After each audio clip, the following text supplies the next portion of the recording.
Hey everyone, it was always my dream to have a pineapple guava bush growing unprotected outside here in zone 7B, and I planted this about 4 years ago and never got any flowers until this year, so I was really excited.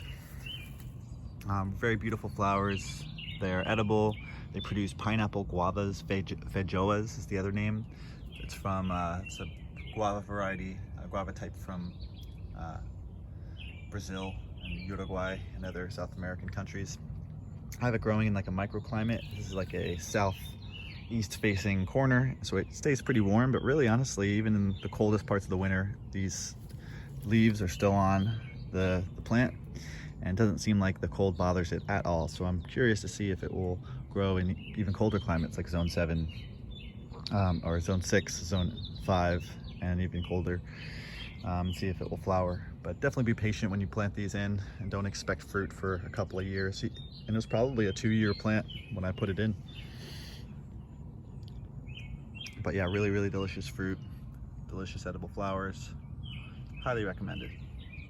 It's also just a beautiful plant too. It's got like this you can't quite tell, but I like the bark and the branching pattern on it. I think it's just a cool plant to have in your landscape.